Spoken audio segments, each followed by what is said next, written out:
இன்னைக்கு கண் திருஷ்டி என்பது என்ன, அதன் அறிகுறிகள் என்ன, அதை நீக்க கூடின எளிய பரிகாரங்கள் என்னது என்பது பார்ப்போம். கண் திருஷ்டி என்பது உண்மையானதா என்று கேட்டால் உண்மையானது தான். நீங்கள் எங்கேயாவது வெளியில் போய் வந்ததுக்கப்புறம் உங்களுக்கு உடல் சோர்வு, மனதில் உற்சாக குறைவு, இடிக்கிற காரியங்களில் ஏதாவது தடை, மனதில் ஒரு விதமான பயம், பதட்டம், அந்த மாதிரி ஏதாவது வீட்டில் சின்ன பிரச்சனைகள், ஏதாவது அதிக செலவு, இந்த மாதிரி ஏதாவது பிரச்சனைகள் வந்துக்கிட்டு இருந்தது. ஆனால் கண் திருஷ்டி இருக்குது, கண் திருஷ்டி தோஷம் உங்களுக்கு இருக்குது என்பது தெரியும். கண் திருஷ்டி என்பது என்ன, அது எப்படி ஒருத்தரை பாதிக்கிறது என்று கேட்டால், நம்ம வெளியில் போகும்போது பலவிதமான ஆளுகளை சந்திக்கிறோம், பலவிதமான ஆளுகளை பார்க்க நேரிடுறது. அந்த மாதிரி பார்க்கும்போது சில பேர் மனதில் ஒரு விதமான ஒரு பொறாமை எண்ணத்துடன் நம்மளை பார்வையிட்டால், அவங்களுடைய அந்த எதிர்மறை எண்ணங்கள் நம்ம எண்ணங்களை விட, நம்ம ஆற்றலை விட சக்தி வாய்ந்ததாக இருந்தால் அந்த கண் திருஷ்டி தோஷம் ஏற்படுகிறது.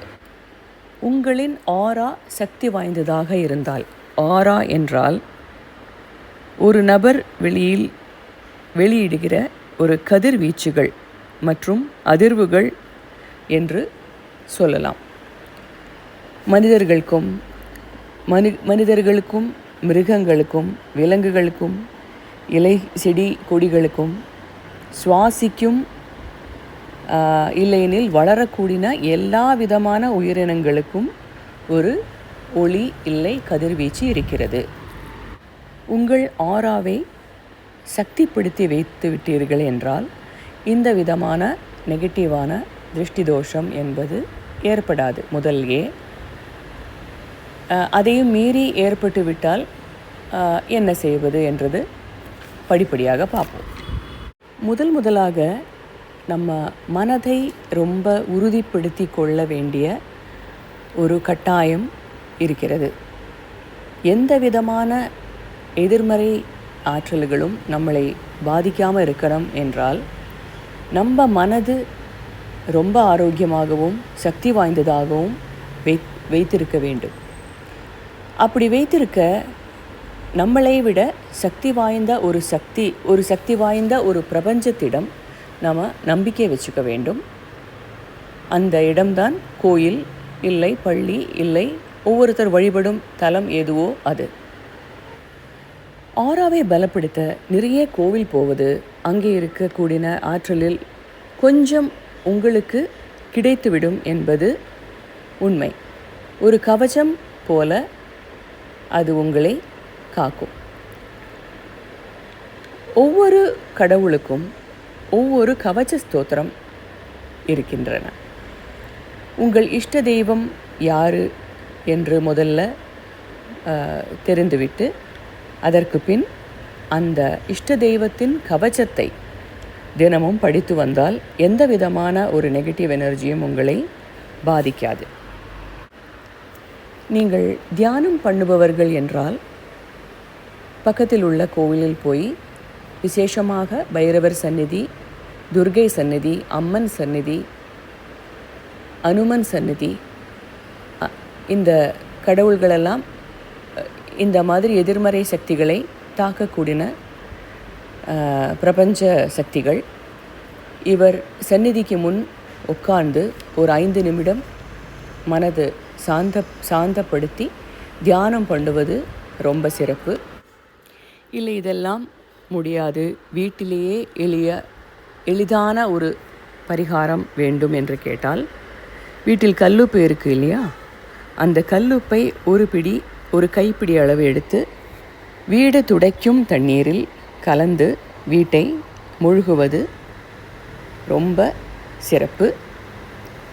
அதன்போல் கொஞ்சமாக உப்பு, மஞ்சத்தூள், பசு கோமியம் கிடைக்கும் என்றால் அது ஒரு மூடி, இதெல்லாம் வீடை சுத்தம் பண்ணும் தண்ணியில் கலந்து வீட்டை முழுகுவது ரொம்ப சிறப்பு. எங்கே வெளியில் சென்று வந்தாலும், கோயிலை தவிர வெளியில் எங்கே சென்று வந்தாலும் கால்களை முழுமையாக கழுவுவது ரொம்ப சிறப்பு. வெளியில் போயிட்டு வரும்போது ஏதாவது இந்த மாதிரி எதிர்மறையான நெகட்டிவ் விஷயங்கள் உங்களை பாதித்திருக்கு என்றால் இந்த கால் கழுவது மூலம் ஒரு 20 to 30, 20லேருந்து 30% அதிலிருந்து நம்ம விடுபட முடியும். நாம் வெளியிலே போல் நம்ம வீட்டுக்கு யாராவது விருந்தினர் வந்தாங்க, அவங்களின் திருஷ்டி வீட்டுக்கோ இல்லை நம்ம வஸ்துக்களுக்கோ இல்லை நம்ம வீட்டு ஜனங்களுக்கோ பட்டிருக்கு என்று சந்தேகப்பட்டீங்கன்னா, வீட்டில் இருக்கிற எல்லோருமே குளிக்கும்போது உப்பு, மஞ்சத்தூள், அது விசேஷமாக கல்லுப்பாக இருக்க வேண்டும்.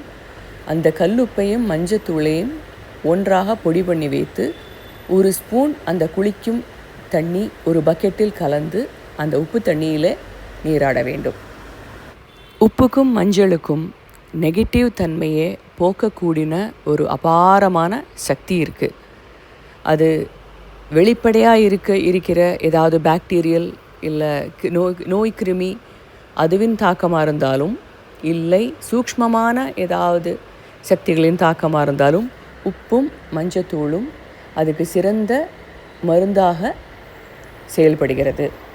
முடிஞ்சால் எல்லா நாளும், இல்லையெனில் வாரத்தில் ஞாயிற்றுக்கிழமை, செவ்வாய்க்கிழமை, வெள்ளிக்கிழமை இந்த 3 நாட்களில் சாம்பிராணி போடுவது ரொம்ப விசேஷம். அந்த சாம்பிராணி போடும்போது முக்கியமாக மகிஷாசி சாம்பிராணி என்று நாட்டு மருந்து கடையில் கேட்டு வாங்குங்கள். அந்த மகிஷாசி சாம்பிராணி எல்லா விதமான நெகட்டிவ் எதிர்மறையான சக்திகளை ஒழிக்கக்கூடியது. அதிலேயும் அந்த சாம்பிராணி போடுகிற அந்த தணலில் கொஞ்சம் வெண்கடுகையும் சேர்த்து போட்டால் எல்லா விதமான தோஷங்களும் விலகி வீட்டில் ஐஸ்வர்யமும் சம்பத் சமிருதியும் ஜாஸ்தியாகிறதை நம்ம கண்கூட பார்க்கலாம்.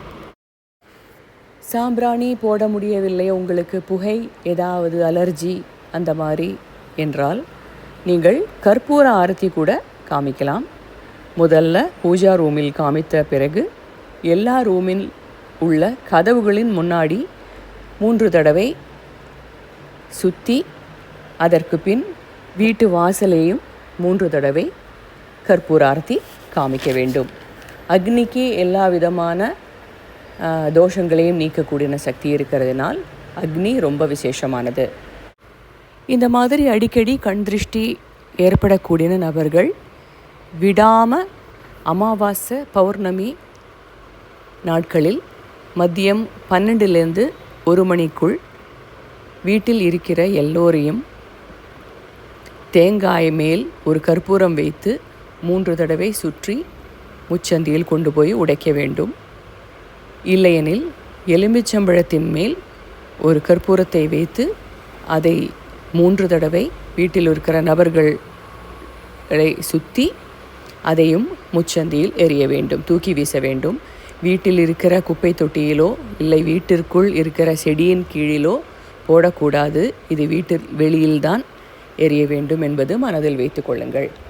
இப்படி பண்ணுவதன் மூலம் எப்படிப்பட்ட தோஷமாக இருந்தாலும், திருஷ்டி தோஷமாக இருந்தாலும், எவ்விதமான தோஷமாக இருந்தாலும் அது 99% விலகக்கூடும்.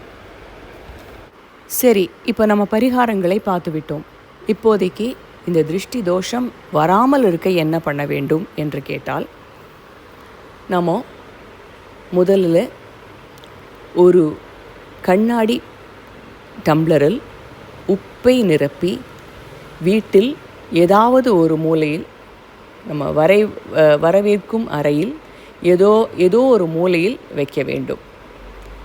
அதை வைப்பதன் மூலம் யாருடையாவது திருஷ்டி உங்கள் மேலே பட்டதென்றால் அந்த நெகட்டிவ் எனர்ஜியை அந்த உப்பு இழுத்து கொள்ளும். இன்னொரு எளிய பரிகாரம் என்னவென்றால், பரிகாரம் இல்லை, அது வராமல் தடுக்கிறதுக்கு உண்டான ஒரு வழி என்னது என்றால், அமாவாசையோ பௌர்ணமியோ அன்று உங்கள் வீட்டு பக்கத்தில் இருக்கிற அம்மன் கோயிலுக்கு சென்று ஒரு எலுமிச்சையை வாங்கி வரவும். அம்மன் அபிஷேகம் முடிந்து விட்டு சாயங்கால அபிஷேகம் தீபாராதனை முடிந்துவிட்டு ஒரு எலுமிச்சம்பழத்தை வாங்கி வீட்டில் கொண்டு வந்து வைக்கவும், உங்கள் பூஜை அறையில் வைக்கவும். எல்லா விதமான தோஷங்களும் அந்த எலுமிச்சை இழுத்து கொள்ளும். உங்களின் வீட்டில் வரக்கூடின எல்லா திருஷ்டி தோஷங்களையும் தாக்கங்களையும் அது இழுத்து கொள்ளும். உங்களுக்கு எந்த பாதிப்புமே வராது. இதில் நம்பிக்கை இருந்தாலும் இல்லை என்றாலும் இந்த பரிகாரங்கள் செய்வது மூலம் வீட்டில் இருக்கிற நேர்மறை எண்ணம் ஜாஸ்தியாகும் என்பது ரொம்ப சிறப்பான ஒரு விஷயம். கண்கூடாக பார்க்கலாம். நம்ம வீட்டுக்குள் மகிழ்ச்சியும் சந்தோஷமும் ஐஸ்வர்யமும் பணவரவும் எல்லாம் அதிகரிக்கக்கூடின ஐஸ்வர்யம் தரக்கூடின விஷயங்கள் தான் இப்போதைக்கு நம்ம இதில் பரிகாரத்தின் மூலம் சொல்லப்பட்ட உப்பாகட்டும், கோமியமாகட்டும், மஞ்சத்தூளாகட்டும், கற்பூரமாகட்டும், சாம்பிராணி ஆகட்டும், இவையெல்லாம் வீட்டின் ஐஸ்வர்யத்தை வளர்க்கக்கூடின விஷயங்கள். உங்களுக்கு திருஷ்டி என்பதில் நம்பிக்கை இல்லை என்றால் அதற்காக இது பண்ணுகிறோம் என்று நினைக்க வேண்டாம். உங்கள் வீட்டில் நேர்மறை எண்ணங்களை ஜாஸ்தி பண்ண இதெல்லாம் பண்ணுகிறோம் என்ற மனதில் நினைப்பு வைத்து கொண்டு பண்ணுங்கள். வீட்டில் சம்பத் சமிருத்தி, சந்தோஷம், ஆரோக்கியம் எல்லாம் பெருகும் என்பது உறுதி.